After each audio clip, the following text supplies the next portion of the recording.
We are coming here together at this international internet conference in order to send out an urgent call to the world. Not only that we may be weeks, days, or hours away from the potentially greatest catastrophe in human history, namely its potential annihilation in a thermonuclear war, but to also make emphatically the point that there is a solution, a way out of this danger, if people of goodwill unite all over the world to enforce its implementation. It is my great honor to greet all the distinguished panelists representing the Global South as well as Western nations at this 40th anniversary of the founding of the Schiller Institute. But the next several weeks, until the 20th of January, are the most dangerous ones ever, by far more dangerous than the Cuban Missile Crisis, because the nuclear arsenals of NATO and Russia, and maybe other nations, are launch on warning, which means a warning time depending on the system between 5 and 30 minutes, with a breathtaking escalation step by step to the potential Armageddon. And contrary to the Cuban Missile Crisis, no line of communication between the two sides.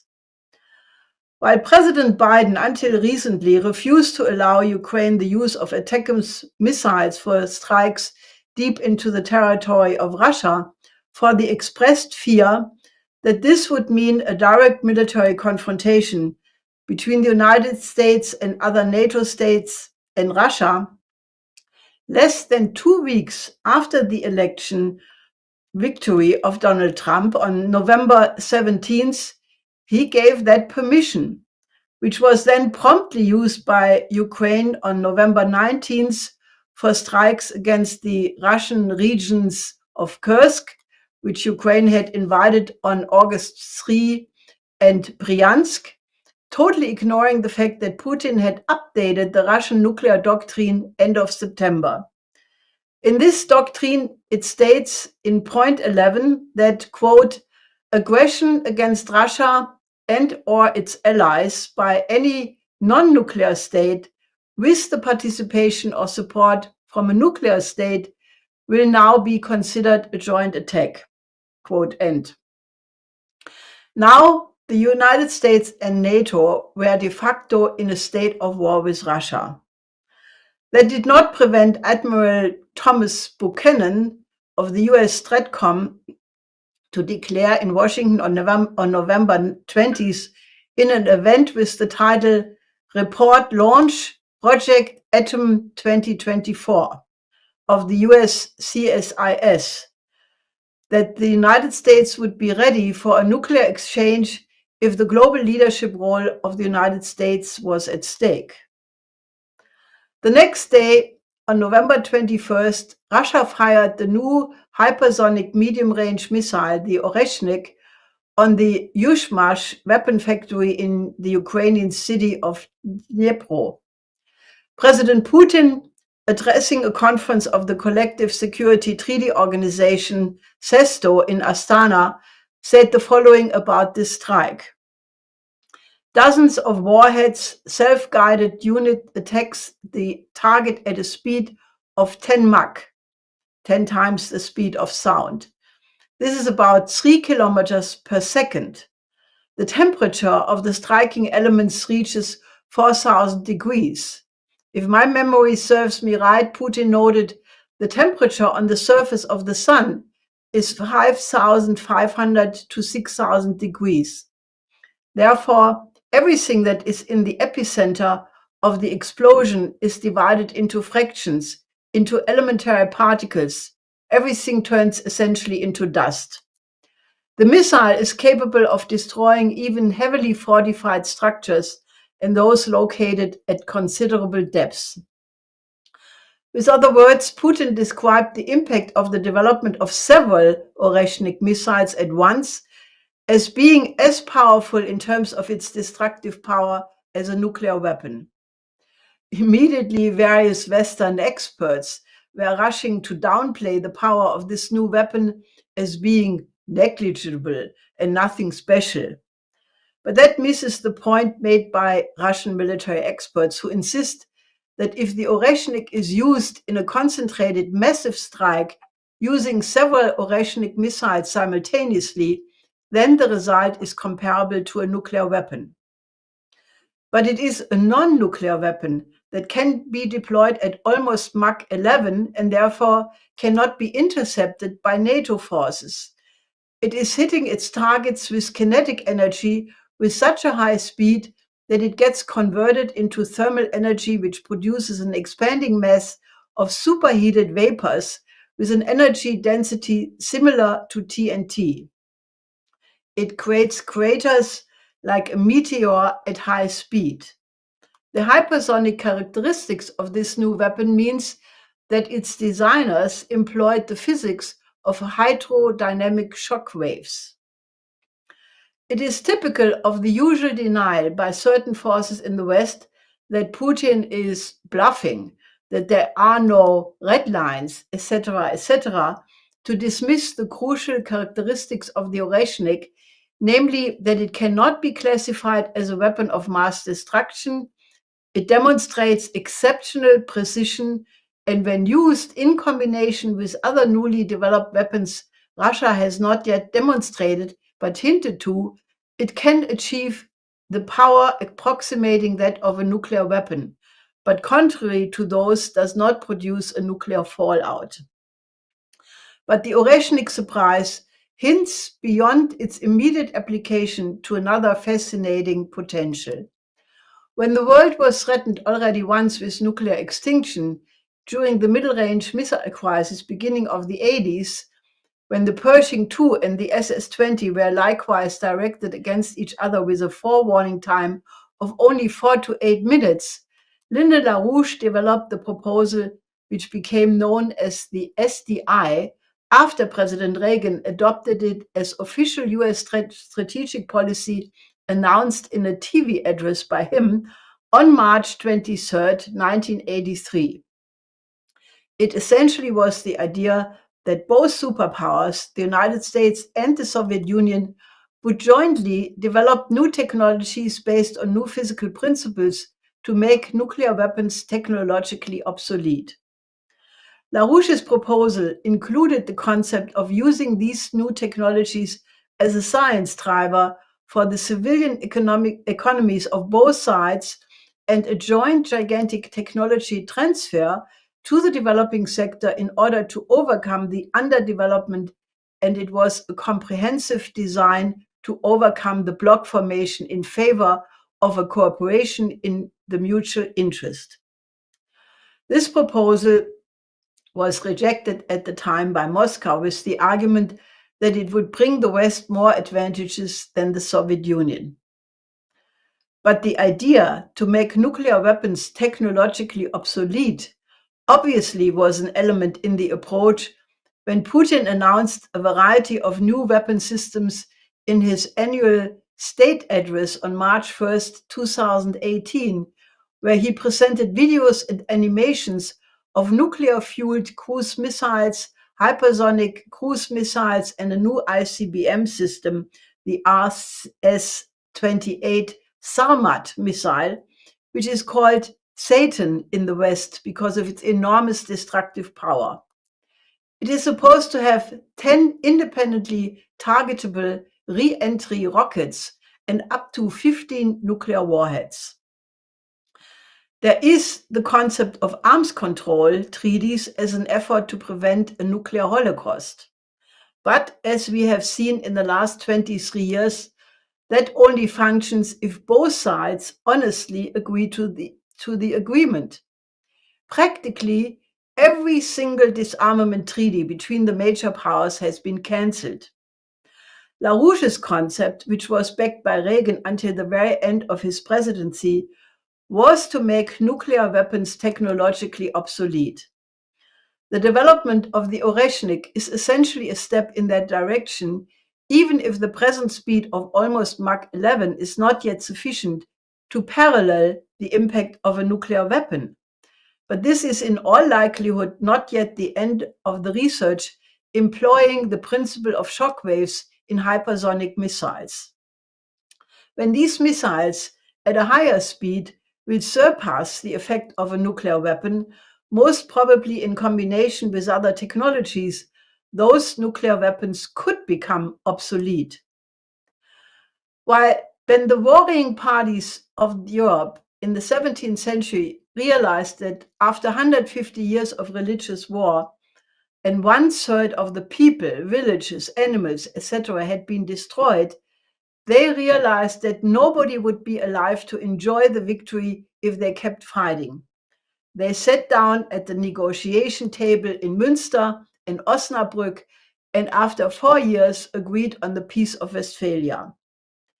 In light of the imminent risk of a nuclear global war, which would end all life on the planet, is it not urgent to agree to a new global security and development architecture which builds on the recognition of Westphalia that any peace order has to take into account the interest of the other, of all others? And would it not be extremely urgent that these negotiations would include the joint collaboration of military scientists from Russia, China, and the US to work together on the research of new physical principles which could make nuclear weapons obsolete? Kurt Campbell, Deputy Secretary of State, recently told the US Foreign Affairs Committee, quote, "Frankly, the Cold War pales in comparison to the multifaceted challenges that China represents, insisting that this would be the most significant challenge in the history of the United States. It's not just a military challenge, it's across the board. It's the global south. It is in technology. We need to step up our game across the board." This amazing admission that it is the scientific and technological rise of China, and by implication the rise of the global south, which is regarded as the unprecedented threat in the history of the United States, deserves further scrutiny. As a matter of fact, it points to the solution of the Gordian knot. When the Cold War ended because of the economic failure of the Soviet type of economy, there was for a certain period no strategic threat, as such eminent witnesses at the time as US Ambassador Jack Matlock and others have testified. It would have been absolutely possible to implement a global peace order based on such proposals of LaRouche's productive triangle Paris, Berlin, Vienna of 1989 and the Eurasian Land Bridge of 1991 as the economic basis. These proposals were rejected by the neocons in Washington and London on the basis of what was later termed the Wolfowitz Doctrine and the related break of the promises to Gorbachev not to move NATO 1 inch to the east and not to station foreign troops on the territory of the former GDR. The first NATO expansion in 1999 included Poland, the Czech Republic, and Hungary, followed by 5 more over 1,000 kilometers to the east, as well as color revolutions, regime changes, and interventionist wars and unilateral sanctions, all aimed at trying to prove the Fukuyama statement that history had ended with the Cold War, meaning that the whole world would eventually adopt the Western liberal model of democracy. With it went a deepening of the paradigm shift LaRouche had warned against in his historic prophecy of 1971, when he characterized Nixon's adoption of flexible exchange rates as a system when that was adopted. The transatlantic world abandoned more and more sound principles of the real economy in favor of outsourcing to cheap labor markets, just-in-time modes of production, initial public offerings, and profit maximization through high-risk speculation in the derivative markets. At the same time, the view that Russia had been reduced to a, quote, regional power, as Obama insisted, led to the miscalculation that it was no longer necessary to keep the cutting edge on technologies related to higher energy flux densities in favor of a highly ideologized preference of green alternative energy sources with a very low energy flux density. China, on the other hand, which had already started to reverse the anti-science orientation of the Cultural Revolution with Deng Xiaoping's policy of reform and opening up, made further qualitative advances with the economic theory of President Xi Jinping. After China lifted 850 million of its own population out of poverty, he started to make the Chinese model of development available to countries of the global south when he initiated the policy of the new Silk Road in Kazakhstan in 2013. What unfolded in the 11 years since is the greatest infrastructure development project in history, where there are now 150 countries participating in what they regard as a win-win opportunity for themselves to overcome their poverty and underdevelopment. Inside of China, the focus on rapid development was more and more replaced with one of high-quality development, building up self-reliance and strengths in science and technology. According to the Critical Technology Tracker of the Australian Strategic Policy Institute, China is now leading in 37 out of 44 technologies that the ASPI is tracking, among them the crucial fields of defense, space, robotics, energy, the environment, biotechnology, artificial intelligence, advanced materials, and key quantum technology areas. It also shows that for some technologies, all of the world's top 10 leading research institutions are based in China and are collectively generating 9 times more high-impact research papers than the second-ranked country. This emphasis has been accelerated since approximately mid-2023 by Xi Jinping, when he put forward the concept of, quote, new quality productive forces, which should be guided by new theories of productive forces.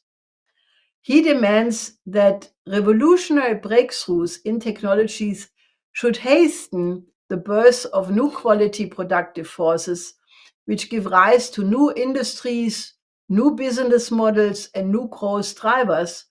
All of this will lead to an explosion of original and disruptive innovations in science and technology.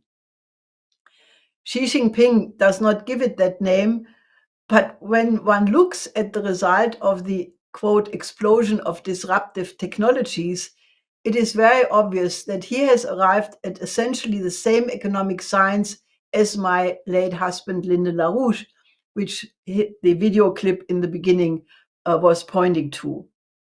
His entire method was based on an understanding that the laws of the physical universe are of an anti-entropic nature, and that any qualitative advancement in the discovery of new universal physical principles would be necessary of a disruptive nature, causing a non-linear increase in the degrees of freedom in the effects of the new discovery.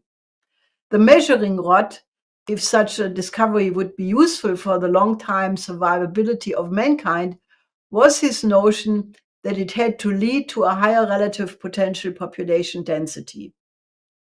In his paper, What is an Economic Shockwave, published in 1982, he wrote, quote, from this point of reference, we despise the assertion that human knowledge is typified by perfecting an existing technological mode of repeated, unchanging practice.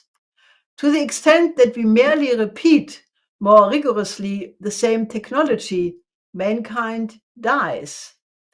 A zero technological growth policy of guilt-like practice is the practice of a society which lacks the moral fitness to survive.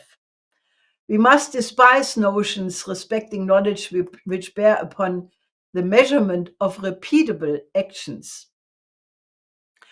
LaRouche's entire scientific economic method was based on the fact that he rejected the linear Euclidean-based information theory and systems analysis of John von Neumann and Norbert Wiener, and instead applied the Riemannian geometry presented in the paper of the great Bernard Riemann of 1859 on the propagation of plane waves of finite amplitude and other Riemann's writings to the analysis of economic processes. He was emphatic that we are not living in a universe as described by such theoreticians in the tradition of Isaac Newton, but in a universe organized according to hydrodynamic principles.